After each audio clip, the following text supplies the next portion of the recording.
예수 그리스도 이름으로 하나님 말씀 증거하겠습니다.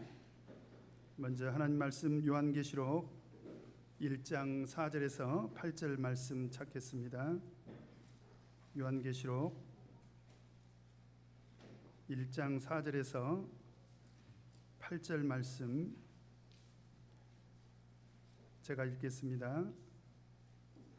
요한은 아시아에 있는 7 교회에 편지하노니 이제도 계시고 전에도 계시고 장차 오실 이와 그 보좌 앞에 7 영과 또 충성된 증인으로 죽은 자들 가운데서 먼저 나시고 땅의 임금들의 머리가 되신 예수 그리스도로 말미암아 은혜와 평강이 너희에게 있기를 원하노라. 우리를 사랑하사 그의 피로 우리 죄에서 우리를 해방하시고 그 아버지 하나님을 위하여 우리를 나라와 제사장으로 삼으신 그에게 영광과 능력이 세세토록 있기를 원하노라. 아멘. 볼지어다 구름을 타고 오시리라. 각인의 눈이 그를 보겠고 그를 찌른 자들도 볼 터이요 땅에 있는 모든 족속이 그를 인하여 애곡하리니 그러하리라. 아멘. 주 하나님이 가라사대 나는 알파와 오메가라. 이제도 있고 전에도 있었고 장차 올 자요 전능한 자라 하시더라. 아멘. 오늘 이 시간에는 나는 알파와 오메가라라는 말씀의 제목으로 같이 은혜를 나누도록 하겠습니다. 우리 지난 시간부터 요한계시록을 공부를 하고 있습니다. 지난 시간에 공부한 것 중에서 우리 요한계시록의 특징에 대해서 제가 3가지 말씀을 드렸죠.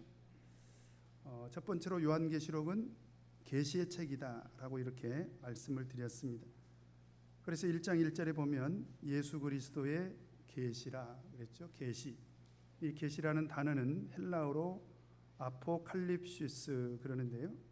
이 아포칼립시스의 어원이 아포칼립토라고 이렇게 말씀을 드렸습니다. 아포칼립토라고 하는 것은 뭐냐면 뚜껑이 있는데 이렇게 그릇에 뚜껑이 있으면 속에 내용물이 무엇인지 모르지 않습니까? 그래서 아포칼립토라고 하는 것은 뭐냐면 덮개를 열다 그런 뜻입니다. 이렇게 덮개가 있는데 이 덮개를 열어서 그 속에 있는 내용물을 보여주는 거지요. 그러니까 계시록은 하나님의 비밀을, 덮개가 이렇게 덮여 있던 하나님의 비밀을 하나님께서 그 덮개를 제거해 주신 것입니다. 그래서 그것을 보는 사람으로 하여금 무엇인지를 알게 하는 바로 그런 책이 계시록이다라고 하는 거죠. 그 다음에 두 번째로 3절에 보니까 이 예언의 말씀을 이라고 기록하고 있습니다. 바로 계시록은 예언의 책이다라는 거죠.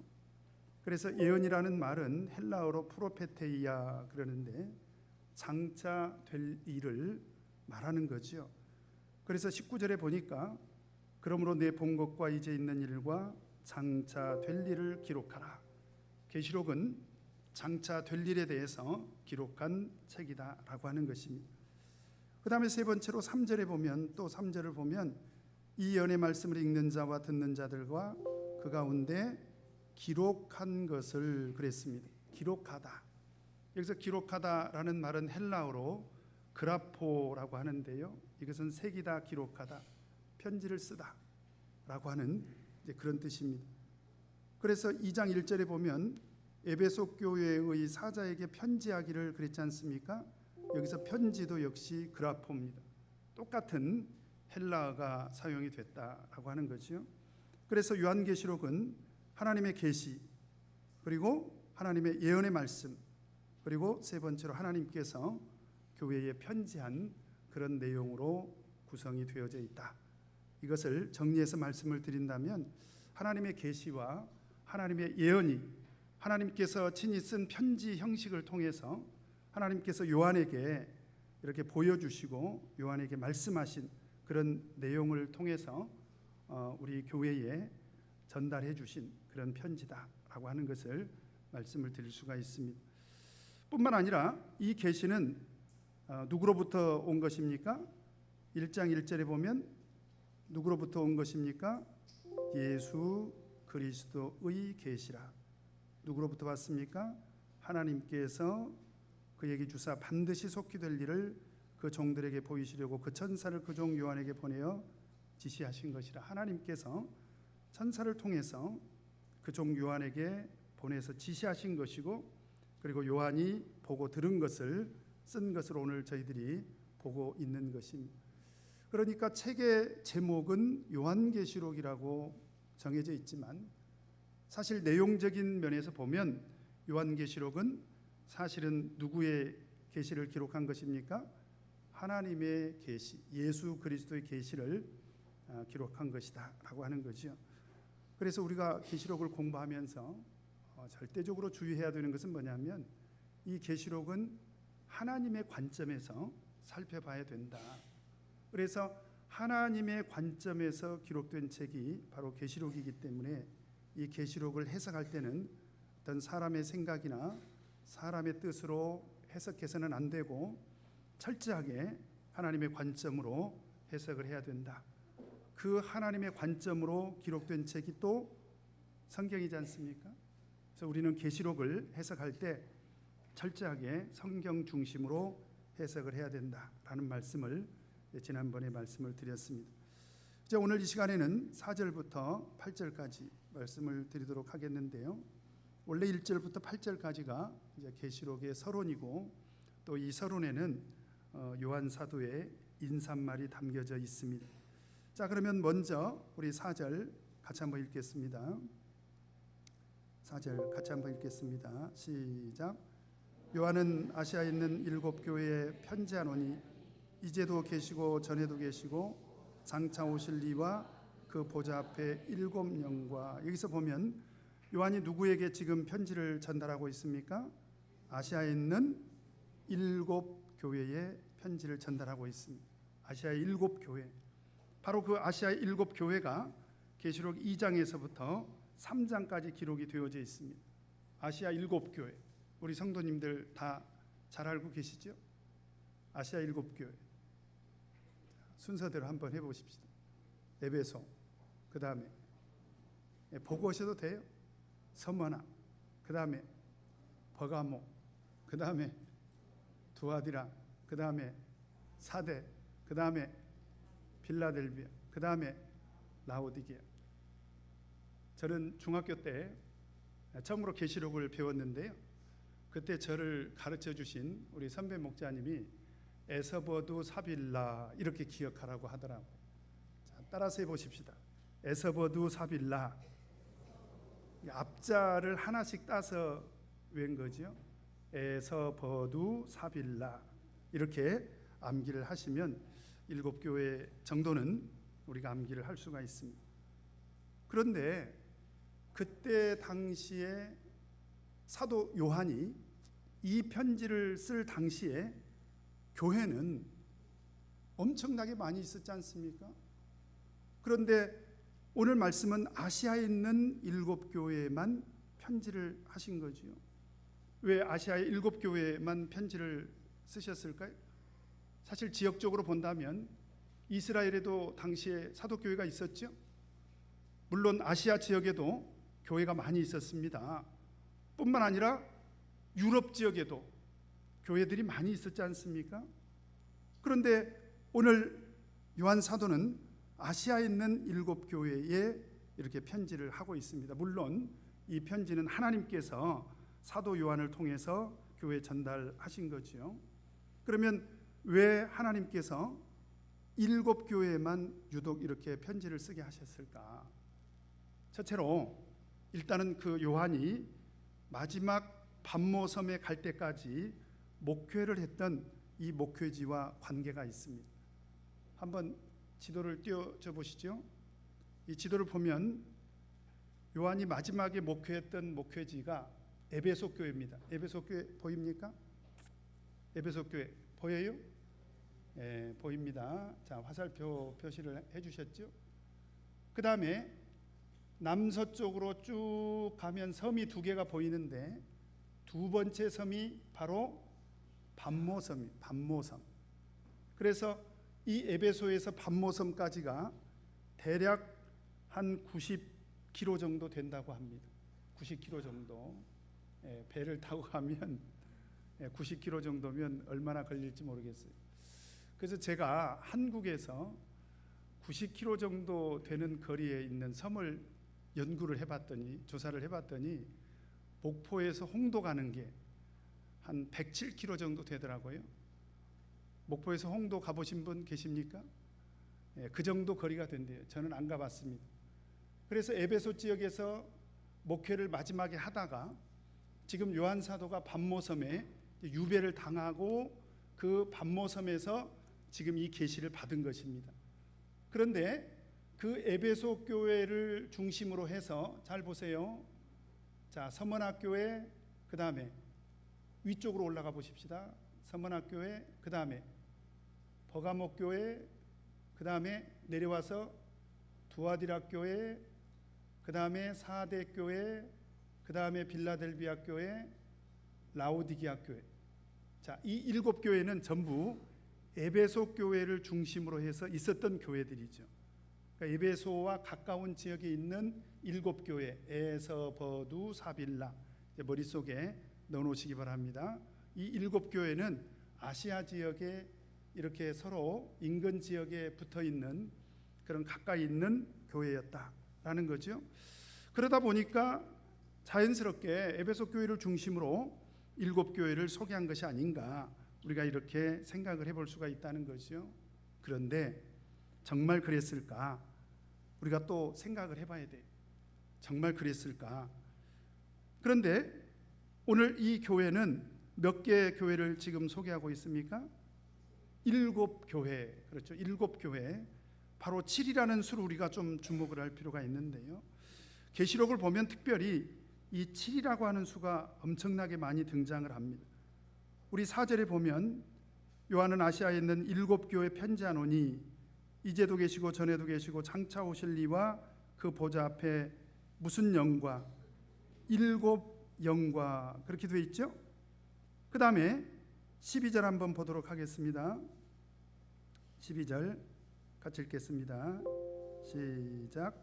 몸을 돌이켜 나더러 말하는 음성을 알아보려고 하여 돌이킬 때에 7 금초대를 보았는데, 여기서도 또 7이 등장을 하고 있습니다. 그 다음에 16절 한번 보도록 하겠습니다. 16절 같이 읽겠습니다. 시작. 그 오른손에 7별이 있고, 여기서도 보니까 7별, 또 7이 등장하고 있죠. 또 4장 5절에 보면 7 등불이 등장하고요. 5장 1절에 보면 7 인이 등장을 합니다. 인. 그 다음에 8장 2절에 보면 7 나팔이 등장을 하고요. 15장 7절에 보면 7 대접이 등장을 합니다. 그러니까 계시록에는 계속 반복해서 7이라는 수가 등장을 한다는 거예요. 이 외에도 계시록에는 7이라는 수가 많이 등장을 합니다. 무슨 7 천사라든지 7 뿔이라든지 이렇게 7이라는 수가 많이 등장을 하는데, 그러면 7이라는 수는 어떤 의미가 있냐 이 말이죠. 바로 그것은 완전수를 의미합니다. 완전수. 그러니까 하나님께서 아시아에 있는 7교회만 찍어서 편지를 읽으라고 보냈다라고 해석하기보다는 이 7교회는 그때 당시에 존재했던 모든 교회를 사실상 다 표현한 것이라는 거예요. 그 중에 대표적으로 7교회만 이렇게 소개가 된 것이지, 사실 7교회라는 그 말 속에는 당시에 존재했던 모든 교회가 다 포함이 된 바로 그런 의미로 우리가 이해를 해야 된다. 뿐만 아니라 오늘날 이 요한계시록은요, 1장 19절에 보면 그러므로 네 본 것과 이제 있는 일과 장차 될 일을 기록하라고 되어 있지 않습니까? 그러면 장차 될 일에 해당되는 바로 그 교회도 역시 해당이 된다는 거죠. 바로 그 교회는 어떤 교회를 말하고 있을까요? 바로 말세에 존재하는 우리 참교회, 말세에 예수님 재림하기 전에 이 땅에 세워진 바로 참교회, 우리 성도님들은 참예수교회라고 믿죠. 그런 참예수교회를 향한 그런 말씀이다라고도 우리는 이해해야 된다. 그래서 이제 우리가 계시록 2장에서 3장을 공부할 때 제가 자세히 말씀을 드리도록 하겠습니다만은, 일곱 교회를 보면 그때 당시에 존재했던 모든 사도교회들의 모습을 볼 수가 있습니다. 모든 사도교회 모습이 일곱 교회 속에 다 들어있어요. 근데 정말 더 신비한 것은요, 이 일곱 교회를 들여다보면 오늘날 말세에 세워진 참교회의 모습을 그대로 들여다볼 수가 있어요. 어떤 교회는 에베소 교회와 같고, 어떤 교회는 서머나 교회와 같고, 어떤 교회는 사대 교회와 같고, 어떤 교회는 라오디게아 교회와 같은 그런 모습을 들여다볼 수가 있다는 거예요. 그러니까 비록 속에는 일곱 교회만 소개가 되어져 있지만 사실 이 일곱 교회는 당시에 존재했던 모든 사도교회를 대표한 것이고, 또 말세에 세워진 우리 참예수 교회를 의미하기도 한다. 그래서 오늘 이 말씀은 오늘 이 시대를 살아가는 우리 모든 성도님들을 위해서 기록한 책이다 라고 이렇게 믿고 말씀을 보시는 것이 훨씬 더 유익이 많다라는 말씀을 드립니다. 그 다음에 4절 5절을 다시 한번 보시면 한번 더 읽겠습니다. 시작. 요한은 아시아에 있는 일곱 교회에 편지하노니 이제도 계시고 전에도 계시고 장차 오실 이와 그 보좌 앞에 일곱 영과 또 충성된 증인으로 죽은 자들 가운데서 먼저 나시고 땅의 임금들의 머리가 되신 예수 그리스도로 말미암아 은혜와 평강이 너희에게 있기를 원하노라. 여기까지 됐습니다. 이것은 이제 요한 사도의 인사말에 해당이 되는데요, 제일 먼저 은혜와 평강이 너희에게 있기를 원하노라. 바로 이 모든 서신을 받는 모든 교회와 모든 성도들에게 하나님의 축복을 하고 있는 것입니다. 성도들을 축복하고 있는 거죠. 그래서 어떻게 축복하고 있습니까? 은혜와 평강이 너희에게 있기를 원하노라. 이 은혜와 평강으로 축복하는 것은요, 사도교회 당시에 모든 서신서에 공통된 축복입니다. 그래서 바울 사도나 무슨 베드로 사도나 또는 야고보 사도나 또는 요한 사도나 이 서신서를 쓸 때 그들의 서신서는 한결같이 다 은혜와 평강으로 교회와 성도들을 축복을 했습니다. 우리 한 구절만 보도록 하겠습니다. 로마서 1장 7절 한번 찾겠습니다. 로마서 1장 7절 같이 읽겠습니다. 시작. 로마에서 하나님의 사랑하심을 입고 성도로 부르심을 입은 모든 자에게 하나님 우리 아버지와 주 예수 그리스도조차 은혜와 평강이 있기를 원하노라. 인사말이죠. 그런데 그 인사말 속에 하나님의 은혜와 평강으로 축복을 해주고 있습니다. 그러면 은혜와 평강이 무엇이길래 오늘 요한 사도는 또 바울 사도나 베드로 사도는 모든 교회와 성도들에게 그렇게 축복을 했을까요? 먼저 이 은혜는 무엇이냐면 헬라어로 카리스라고 합니다. 카리스. 아마 여러분들 카리스라는 말은 한 번 정도는 들어보셨을 거예요. 카리스. 카리스마 또 있죠? 카리스마. 카리스마는 바로 은사를 말합니다. 근데 은혜는 카리스인데요, 이 카리스의 은혜가 카리스의 뜻이 뭐냐면 값없이 주시는 호의나 또는 선물을 의미합니다. 그래서 성경은 이것을 은혜로 번역을 한 거예요. 그러면 모든 사도들이 이 서신서를 쓸 때 은혜가 있기를 원한다, 우리 모든 교회와 성도들에게 은혜가 있기를 원한다 라고 할 때 어떤 은혜를 염두에 두고 말씀을 했느냐, 바로 그 은혜는 하나님의 구속의 은혜를 말하는데요, 우리 로마서 한번 찾도록 하겠습니다. 계시록을 공부하는 동안에는 성경을 좀 많이 찾을 수밖에 없습니다. 그 점을 이해하시고 빨리빨리 찾아주시기 바랍니다. 로마서 3장 24절을 보면 같이 한번 읽겠습니다. 시작. 그리스도 예수 안에 있는 구속으로 말미암아 하나님의 은혜로 값없이 의롭다 하심을 얻은 자 되었느니라. 값없이 받은 은혜가 바로 그리스도 예수로 말미암아 구속의 은혜를 받은 것을 지금 말하고 있는 것입니다. 그 다음에 에베소서 1장 7절 한번 보도록 하겠습니다. 에베소서 1장 7절 같이 한번 읽겠습니다. 시작.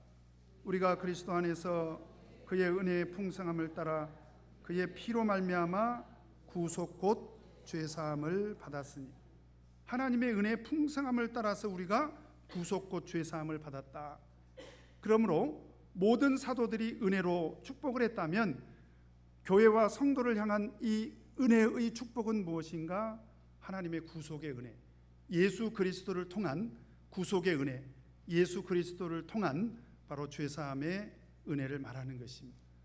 그래서 사실 우리가 세상에 사는 동안에 우리는 많은 은혜를 입고 살지 않습니까?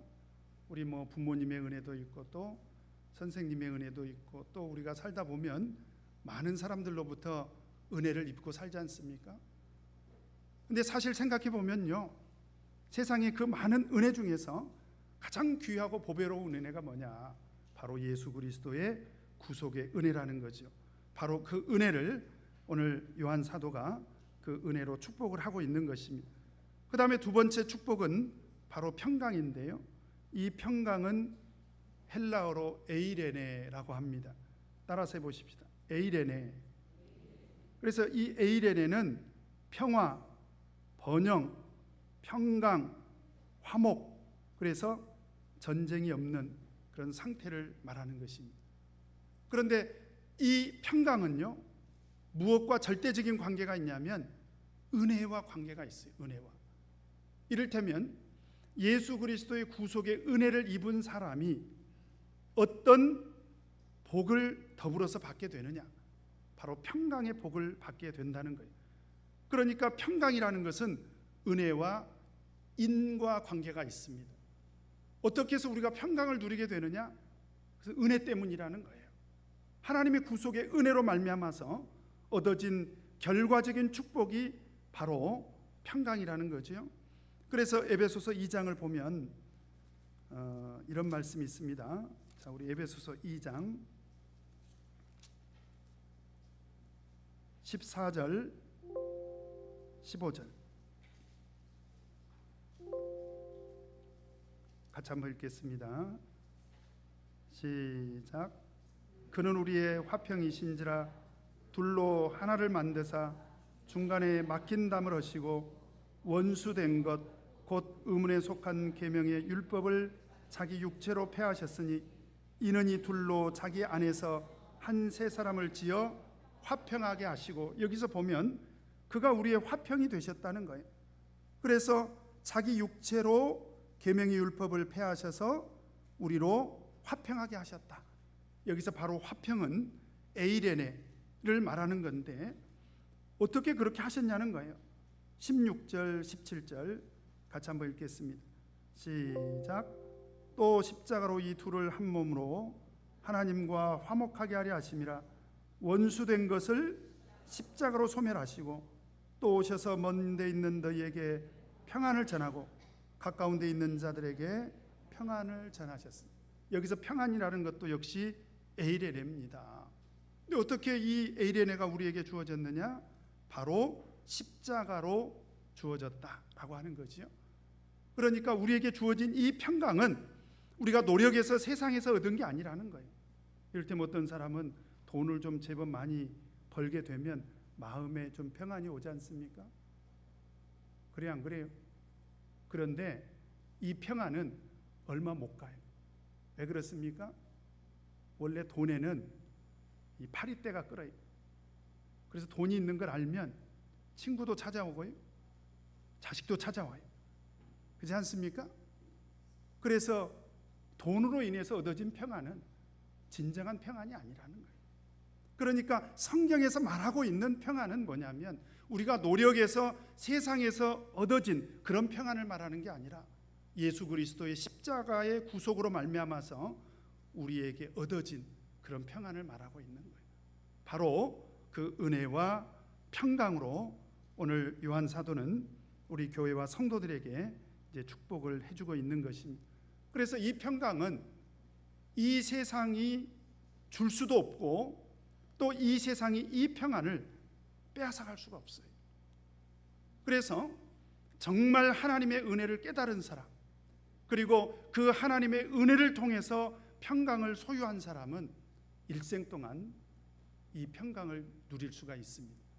여러분, 우리 복음성가에 그런 찬송이 있죠.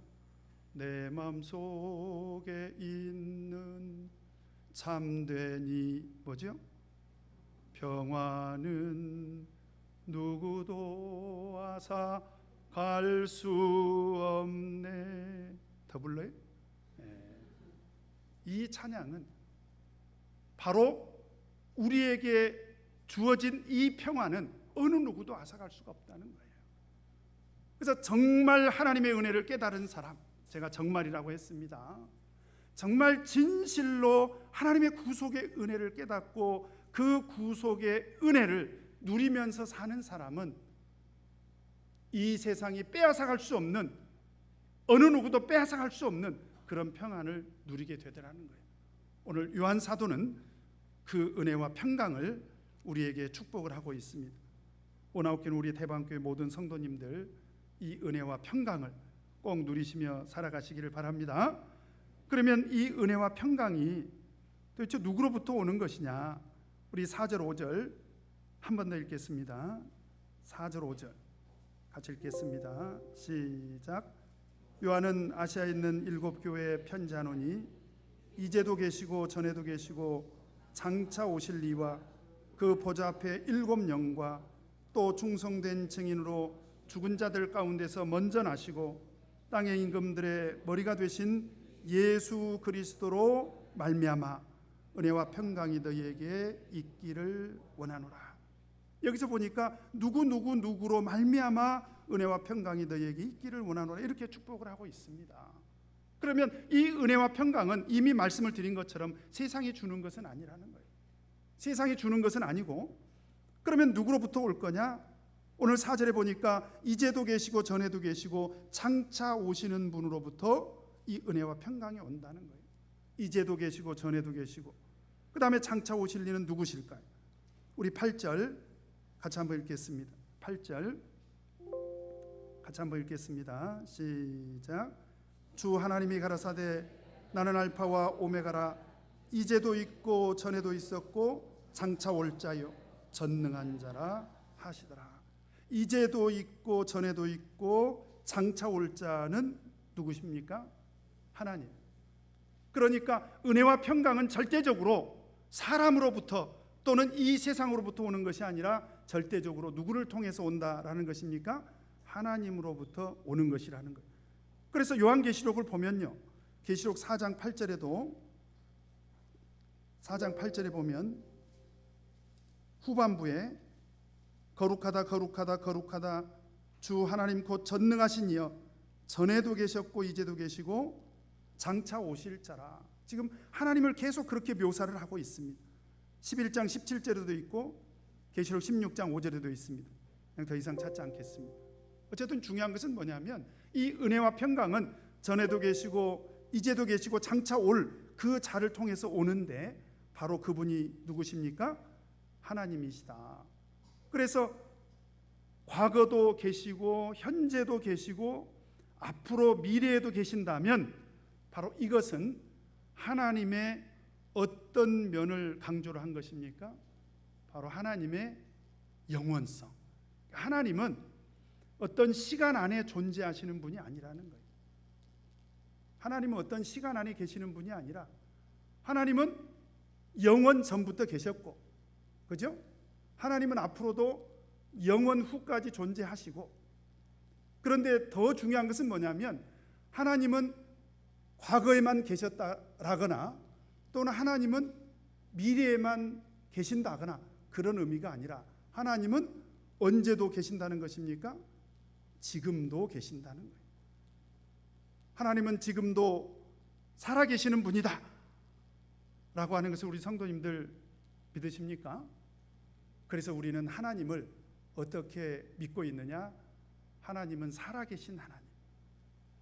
그러니까 어떤 사람은 하나님을 구약시대에 존재했던 하나님, 또 사도시대에 존재했던 하나님, 그래서 역사 속에서만 존재했던 하나님으로 이렇게 생각하는 분들이 있습니다.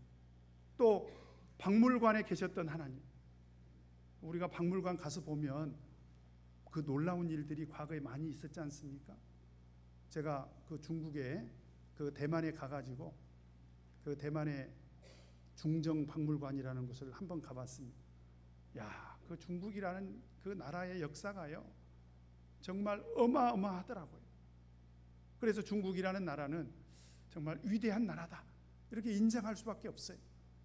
근데 그런 것처럼 정말 하나님도 그렇게 역사 속에서 박물관 속에서만 존재하느냐? 그렇지 않다는 거예요. 하나님은 영원 전부터 영원 후까지 영원토록 존재하시는 그런 하나님이시다. 영원 불변하시는 그런 하나님이시다.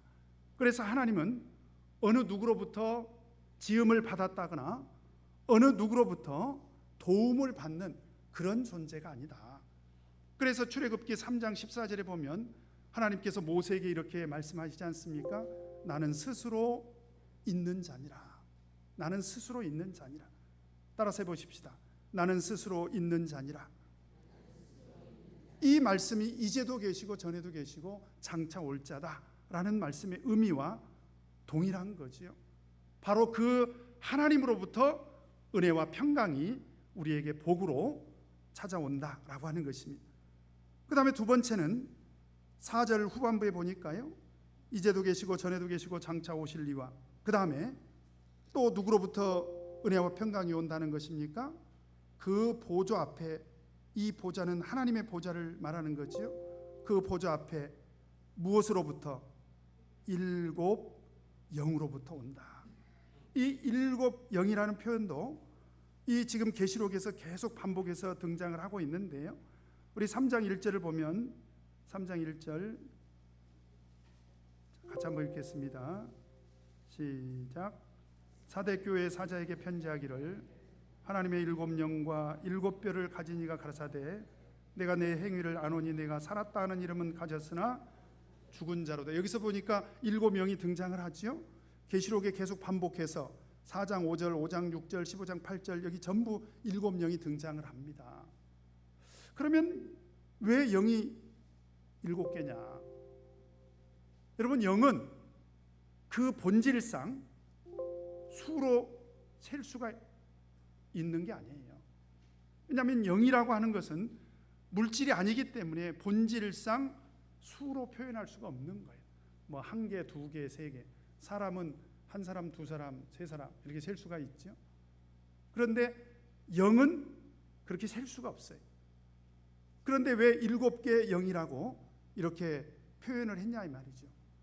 아까도 제가 말씀드린 것처럼 계시록에는 7이라는 수가 계속 반복해서 등장을 하는데 이 7에는 어떤 의미가 있다라고 말씀드렸습니까? 완전수라는, 완전수. 그래서 이 일곱 영은 완전한 영을 말하고 있습니다. 바로 완전한 누구의 영을 말할까요? 하나님의 영이죠. 그래서 이사야 11장 2절에 보면 완전하신 하나님의 영을 이렇게 표현을 하고 있습니다. 이사야 11장 2절에 보면 여호와의 신 곧 지혜와 총명의 신이요 모략과 재능의 신이요 지식과 여호와를 경유하는 신이 그 위에 강림하시리니. 하나님의 신을, 다시 말하면 하나님의 영을 이렇게 표현을 했어요. 하나님의 영은 완전하시다는 거예요. 그래서 바로 이 일곱 영은 우리가 하나님의 영인 성령으로 이해를 할 수가 있습니다. 바로 일곱 영은 무엇을 말한다고요? 완전한 하나님의 영, 그리고 동시에 하나님의 영인 무엇을 의미한다? 성령을 의미한다. 그래서 바로 그 성령으로 말미암아 은혜와 평강이 우리에게 있게 된다라는 것입니다. 그 다음에 세 번째로 5절을 보면 또 증송된 증인으로 죽은 자들 가운데서 먼저 나시고 땅의 임금들의 머리가 되신 예수 그리스도로 말미암아 은혜와 평강이 너희에게 있기를 원하노라. 여기서 보니까 누구로부터 은혜와 평강이 또 온다는 것입니까? 예수 그리스도로 말미암아. 그런데 예수 그리스도를 지금 어떻게 소개하고 있습니까? 충성된 증인으로 소개를 하고 있습니다. 또 충성된 증인으로 그러면 예수님께서 어떻게 해서 충성된 증인이 되셨는가? 오늘 그 내용을 보니까 죽은 자들 가운데서 먼저 나시고 그랬습니다. 여러분, 죽은 자들 가운데서 먼저 나신 것은 무엇을 의미하죠? 바로 예수 그리스도의 십자가의 구속, 그리고 영광의 부활을 말한 것입니다. 그런데 먼저 나셨다는 말은 무슨 얘기냐면 예수님께서 모든 부활에 참여하게 되는 모든 성도들의 첫 열매가 되셨다는 거예요. 그래서 고린도전서 15장 20절에 보면 그러나 이제 그리스도께서 죽은 자 가운데서 다시 살아 잠자는 자들의 첫 열매가 되셨도다. 그러니까 예수 그리스도께서는 십자가로 완전한 구속을 이루시고 영광의 부활로 구속을 완성하셨는데 바로 그것이 먼저 나신 거다. 부활의 첫 열매가 되신 거다라는 거죠. 그렇게 구속을 완성함으로 인해서 예수님은 어떤 영광을 얻으셨습니까? 땅의 임금들의 머리가 되셨다는 거예요. 땅의 임금들의 머리가 되셨다는 것은 뭐냐면 땅에 있는 모든 사람들을 다스리는 통치자로서의 영광을 말한 것입니다. 그래서 빌립보서 2장을 보면, 자 우리 한번 빌립보서 2장, 자 빌립보서 2장 6절부터 8절까지 같이 한번 읽겠습니다. 시작. 그는 근본 하나님의 본체시나 하나님과 동등됨을 취할 것으로 여기지 아니하시고 오히려 자기를 비어 종의 형체를 가져 사람들과 같이 되었고 사람의 모양으로 나타나셨음에 자기를 낮추시고 죽기까지 복종하셨으니 곧 십자가의 죽으심이라. 예수 그리스도의 십자가의 구속으로 우리가 구원받은 것을 지금 이야기하고 있죠. 자, 그로 말미암아서 하나님께서 예수님께 어떤 영광을 허락하셨습니까? 9절부터 11절까지 같이 한번 읽겠습니다. 시작. 이러므로 하나님이 그를 지극히 높여 모든 이름 위에 뛰어난 이름을 주사 하늘에 있는 자들과 땅에 있는 자들과 땅 아래 있는 자들로 모든 무릎을 예수의 이름에 꿇게 하시고 모든 입으로 예수 그리스도를 주라 시인하여 하나님 아버지께 영광을 돌리게 하셨느니라. 예수 그리스도의 십자가의 구속으로 말미암아서 그리고 그 영광의 부활로 말미암아 예수님께서는 이제 모든 인류를 다스리시는 그런 왕으로서 우리를 통치하시는 그 통치자가 됐다. 바로 그 영광을 하나님께서 그에게 허락하셨다. 바로 그 예수 그리스도께서 우리에게 은혜와 평강을 주시더라 라고 하는 것입니다. 그 다음에 5절 6절을 보면, 자 5절 6절 은혜와 평강이 너희에게 있기를 원하노라 다음부터 읽도록 하겠습니다. 우리를 사랑하사, 시작. 우리를 사랑하사 그의 피로 우리 죄에서 우리를 해방하시고 그 하나님 아버지 하나님을 위하여 우리를 나라와 제사장으로 삼으신 그에게 영광과 능력이 세세토록 있기를 원하노라. 아멘. 이제 오늘 이 말씀은 뭐냐면 우리를 위해서 십자가 위에서 십자가의 구속을 완성하신 예수 그리스도를 우리가 찬양해야 된다는 거예요. 그런데 무엇을 찬양할 것인가? 그 하나님의 영광과 그 하나님의 능력을 세세토록 찬양하자는 것입니다. 그래서 영광과 능력을 또 하나님께 돌리며 찬양하는 것은 성경에 너무 자주 등장하고 있는데요. 제가 그냥 성경 구절만 주고 읽어드리도록 하겠습니다. 시편 29편 1절에 보면 너희 권능 있는 자들아 영광과 능력을 여호와께 돌리고 돌릴지어다. 디모데후서 4장 18절에도 보면 그에게 영광이 세세무궁토록 있을지어다. 계시록 5장 13절에도 보면 어린 양에게 찬송과 존귀와 영광과 능력을 세세토록 돌릴지어다. 이렇게 계속 반복해서 영광과 능력을 하나님 앞에 돌리는 그런 찬양이 소개되어 있지 않습니까? 그러면 왜 우리는 그에게 영광과 능력을 세세토록 돌리는 찬양을 해야 될까요? 다시 우리 요한계시록으로 돌아왔어요. 요한계시록 보면 첫 번째로 우리가 하나님의 영광과 능력을 찬양해야 되는 첫 번째 이유가 뭐냐? 우리를 사랑하셨다는 거예요. 하나님께서 우리를 사랑하셨다는 것입니다. 그런데 이 사랑은 정말 특별한 사랑이에요. 그냥 은진 라떼 한 잔 타준 것이 아닙니다. 그냥 은진 떡볶이 한번 만들어준 게 아니에요. 그것을 말하는 게 아니라 이 하나님의 사랑은 어떤 사랑이냐? 우리를 구원해 주시기 위해서 예수 그리스도를 내어주신 그런 사랑입니다. 이 사랑은 정말 위대한 사랑이지요. 뿐만 아니라 이 사랑을 우리에게 언제 베풀어 주셨느냐? 로마서 5장 6절에 보면 우리가 아직 연약할 때에 그랬습니다. 그 다음에 5장 8절에 보면 우리가 아직 죄인 되었을 때에, 그리고 5장 10절에 보면 곧 우리가 원수 되었을 때에. 이게 무슨 얘기입니까? 그 하나님의 위대한 사랑을 우리가 언제 받았냐 이 말이에요. 내가 그 사랑을 받을 만한 그런 자격이 있어서 우리가 사랑을 받은 것이 아니라 우리가 연약할 때, 우리가 죄인 되었을 때에, 우리가 하나님과 원수 되었을 때에 그 사랑을 받았다는 거예요. 그래서 이 사랑은 정말 위대한 사랑이고, 이 사랑을 받은 사람들은 하나님의 영광과 능력을 마땅히 찬양해야 되겠다라고 하는 것입니다. 그러면 두 번째로 하나님은 우리를 사랑하실 때 어떻게 사랑하셨느냐? 그의 피로 우리를 죄에서 우리를 해방하셨다. 하나님의 사랑의 방법이 뭐였냐면 피를 흘려주심으로 우리를 사랑해 주셨다는 거예요. 여러분 생각해 보세요.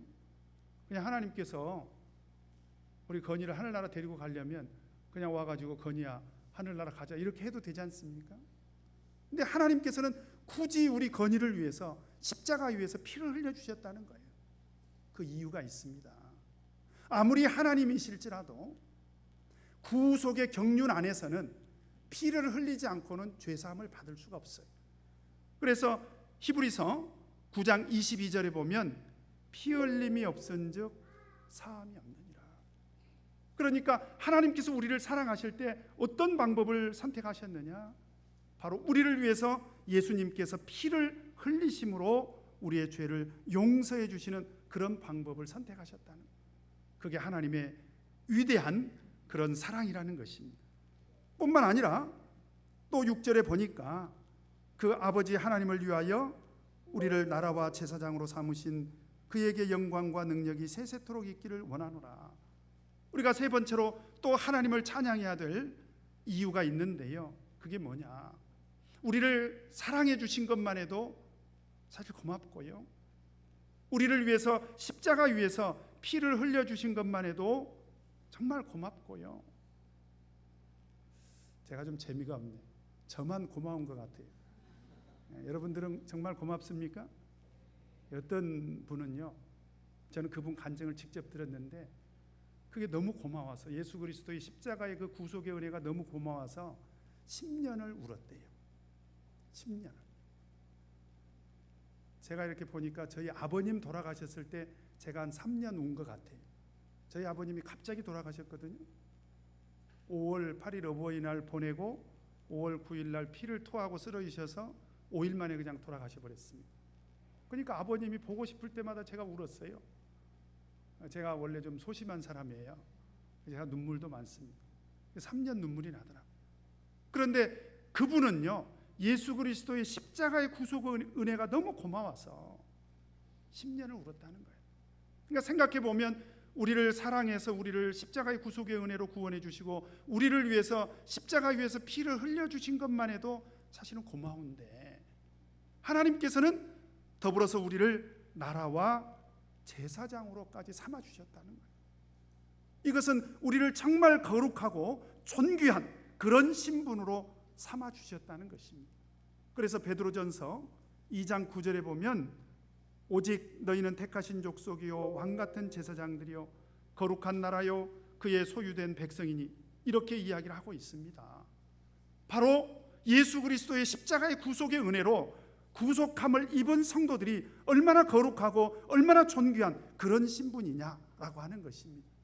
그러므로 우리는 하나님의 사랑을 받은 자로서, 그리고 예수 그리스도의 십자가의 그 보혈의 공로를 받은 자로서, 그리고 나라와 제사장으로서 하나님께 부름받은 그런 거룩하고 존귀한 그런 신분을 얻은 자로서 우리는 마땅히 하나님께 감사하고 하나님께 찬양해야 된다라고 하는 것입니다.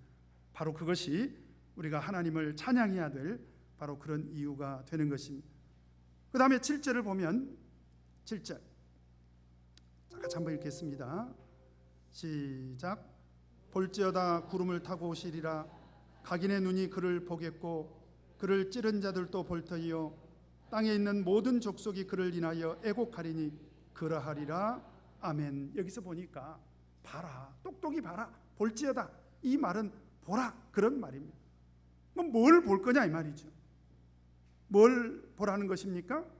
구름을 타고 오신다는 거예요. 바로 예수 그리스도께서는 반드시 오신다는 것입니다. 따라서 해보십시다. 예수님은 반드시 오십니다. 믿으십니까? 근데 어떻게 오신다고요? 구름을 타고 오신다는. 그래서 우리는 신천지를 이끌고 있는 이만희 씨를 재림하신 예수 그리스도로 믿을 수가 없어요. 왜냐하면 성경은 분명히 우리에게 뭐라고 말하고 있습니까? 구름을 타고 오시리라 그랬습니다. 구름을 타고 오시리라. 또 하나님의 교회는 바로 안상홍 하나님 예수 그리스도로 믿고 있지 않습니까? 근데 우리는 그분을 재림하신 예수 그리스도로 믿을 수가 없다는 거죠. 왜 그렇습니까? 예수님은 장차 구름 타고 오신다고 했어요. 그래서 사도행전 1장 11절에 보면 예수님께서 하늘로 올라가실 때요, 하늘에서 어떤 음성이 들렸냐면 가로되 갈릴리 사람들 어찌하여 서서 하늘을 쳐다보느냐, 너희 가운데서 하늘로 올리우신 이 예수는 하늘로 가심을 본 그대로 오시리라 하였느니라. 예수님이 어떻게 오신다고요? 감람산에서 하늘로 올라가셨잖아요. 하늘로 올라가신 그대로 다시 오신다는 거예요. 제가 그 감람산을 직접 가봤거든요. 그랬더니 그 감람산 그 정상에 가보면 예수 승천교회가 있습니다. 예수님이 거기서 승천하셨잖아요. 그 승천을 기념한 그런 교회가 있는데 제가 그 교회를 들어가서 깜짝 놀랐어요. 그 교회를 가보니까 지붕이 없더라고요. 우리는 지붕이 있잖아요. 그 교회는 지붕이 없어요. 그래서 가이드한테 왜 지붕이 없습니까? 그랬더니 이 말씀 때문에 예수님이 다시 오시려면 예수님이 지붕을 뜯고 오셔야 되니까 예수님 힘드실까 봐 구멍을 뚫어놨다는 것이.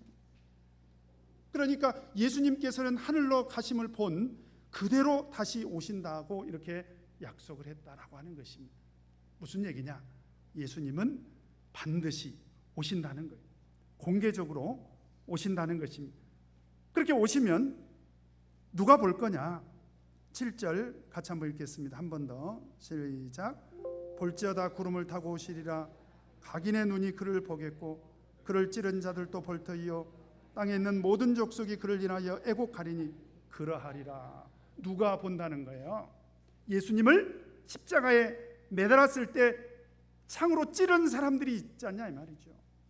근데 그런 사람들도 예수님이 다시 오시면 본다는 거예요. 그 사람들 지금 어디 있습니까? 네?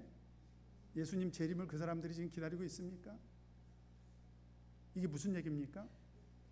우리가 성경을 자세히 볼 필요가 있는데요, 성경을 보면 의인만 부활하는 것이 아니라 악인도 부활합니다.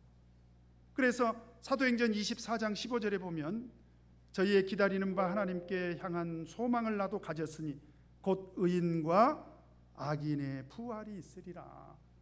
그러면 그를 찌른 자들이 본다는 얘기는 무슨 얘기냐?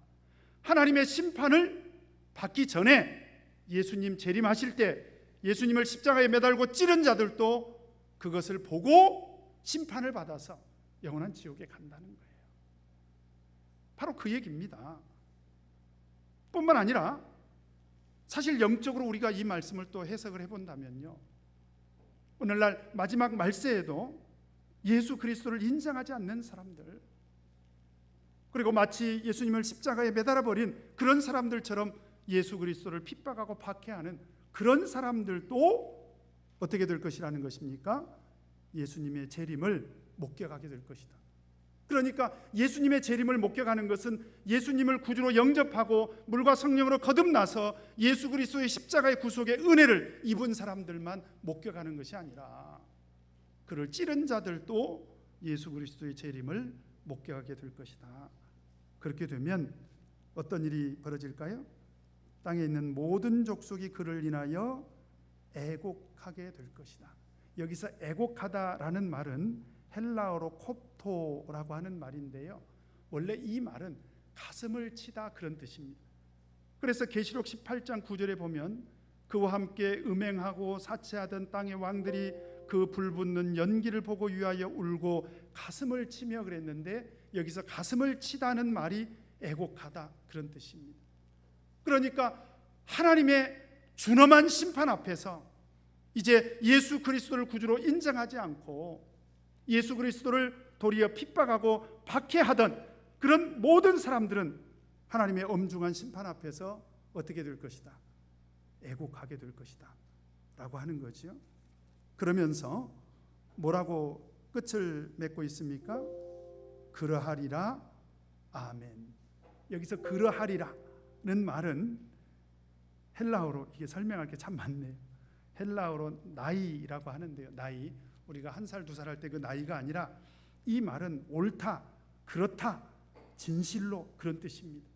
그래서 계시록 22장 20절을 보면 이것들을 증거하신 이가 가라사대 내가 진실로 할 때 이 진실로가 나이로 쓰였습니다. 아멘도 원래 어떤 뜻입니까? 진실로 그런 뜻이잖아요. 그러니까 그러하도다 아멘이라는 말은 진실로 그러하다는 거예요.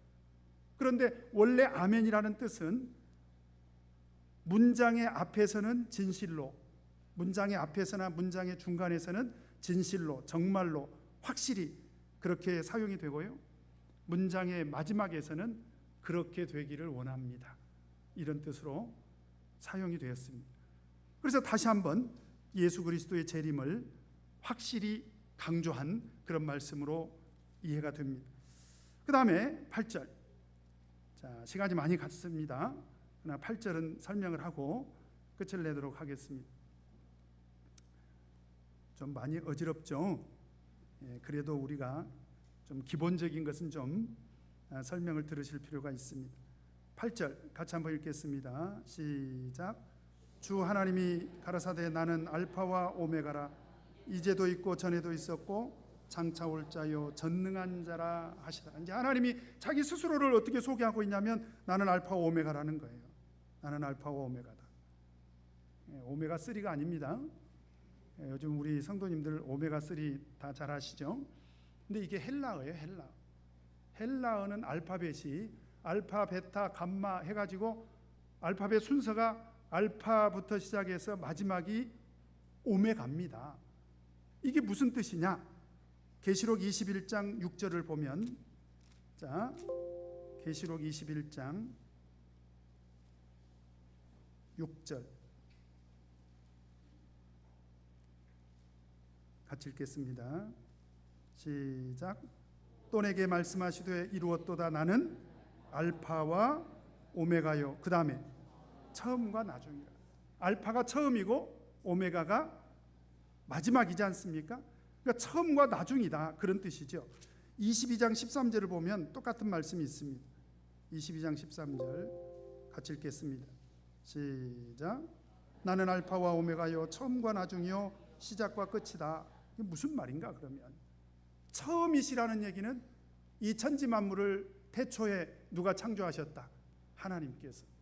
그리고 마지막 날에 이 세상을 심판하실 분도 누구시다? 하나님이시다. 그래서 천지 만물을 창조하신 창조주 하나님, 마지막 심판 날에 우리를 반드시 심판하실 심판주 하나님을 말씀하고 있습니다. 또 이 말씀에는요, 이사야 44장 6절을 보면 이스라엘의 왕인 여호와 이스라엘의 구속자인 만군의 여호와가 말하노라. 나는 처음이요 나는 마지막이라. 나 외에 다른 신이 없느니라. 처음과 나중이라는 이 말씀 속에는 바로 나 외에 다른 신이 없다, 그런 의미도 들어있다라는 것입니다.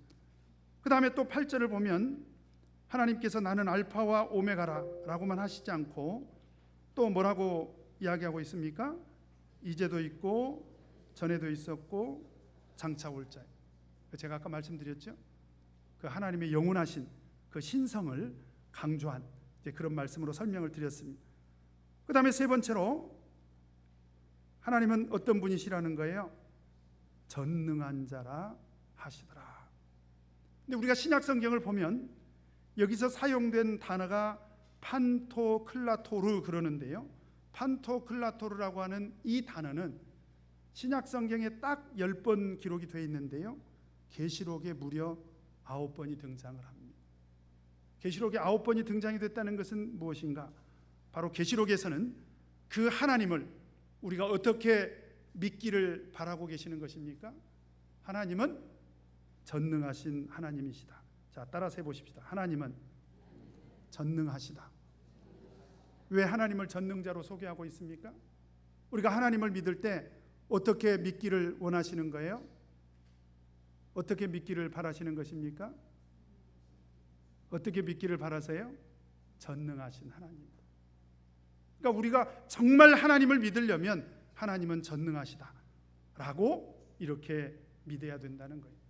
그래서 그 하나님에 대한 우리의 절대적인 그런 믿음을 요구하고 있는 것입니다.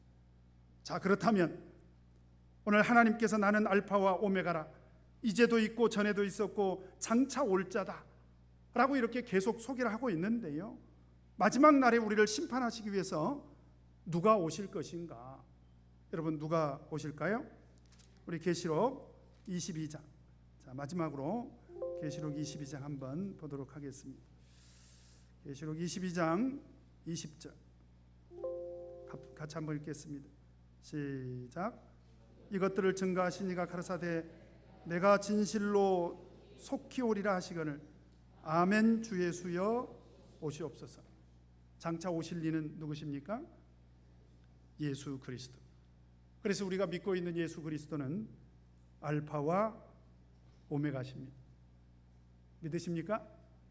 장차 오실 전능하신 하나님이십니다. 믿으십니까? 바로 그 예수 그리스도를 구주로 믿고 참 하나님으로 믿고 재림하실 전능하신 하나님으로 꼭 믿고 예수님 재림하시는 그날까지 이 믿음을 꼭 간직하시기를 예수 이름으로 축원합니다. 자, 우리 다 같이 시간이 많이 갔기 때문에 기도하고 예배를 모두 마치도록 하겠습니다. 기도하겠습니다.